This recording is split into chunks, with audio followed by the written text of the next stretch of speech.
Hey everybody, welcome to another episode of Secondary Sounds. I'm Jessie Brunette, and this vlog episode is about my teacher research, hip-hop in the classroom to increase engagement.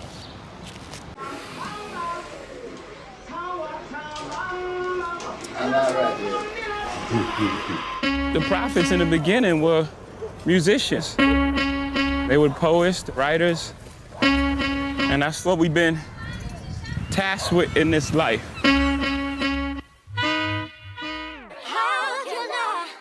Explain myself. You said you cared for me, said you be there for me, cry for me. Murder on the beat. For me, give to me, why won't you live for me, You said you cared for me, said you be there for me, cry for me. You said you cry for me, give to me, why won't you live for me, You said you cared for me, It's poetry, and it isn't just, it's thought-provoking, and there's thought behind it, and there's great writing in rap as well. You never hear rappers being compared for like the greatest rap writers of all time. You hear Bob Dylan, so is Biggie Smalls, right? In the Hitchcock way, some of the things.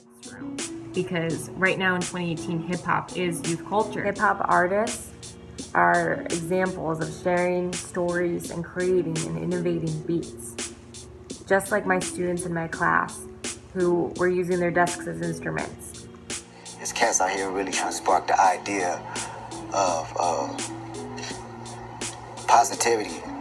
Often do we really ask students to emphasize their own voice. Book written by Jay-Z, and it has his autobiography from birth to now and how he became successful.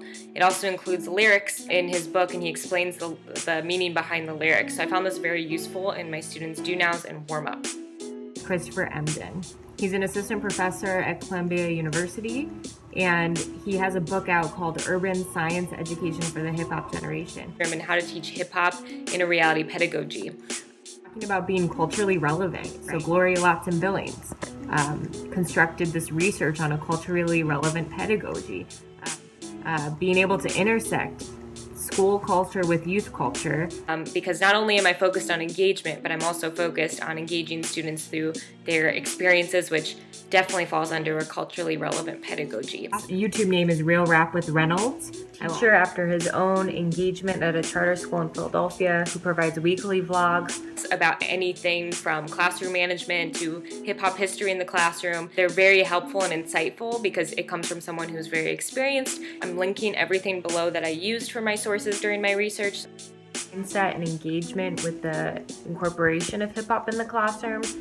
Interviews with 3 focal students where I checked in and asked my students what they needed from me in order to engage and feel safer in the classroom.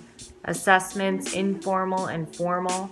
For my informal assessments, I used do-nows and warm-ups every day where my students would write in their journals and respond to a prompt. Everyday activities in the classroom, including conversations and discussions. In my formal assessments, I used writing projects, fishbowls, and Socratic seminars to help engagement, and a culminating assessment having students write and perform a poetry slam. I reflected regularly to provide strong avenues for student success. The reason why I used a variety of data sources was to really improve my practice and help my reflection. Music can impact my life because it can make me feel a current way. It can open our eyes and ears to what they're talking about and what is happening in the world. Music gives a message that's positive and helps others.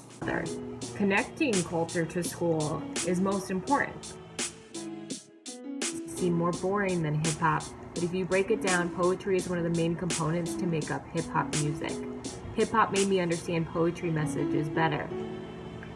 Increase in speaking, writing, and listening, higher GPAs in my 3 focal students, enthusiasm for the culminating assessment, which was a poetry slam, and students using their voice to talk and converse about their own experiences and identities and what really mattered to them, and an increase in supporting their classmates in class discussions and conversations.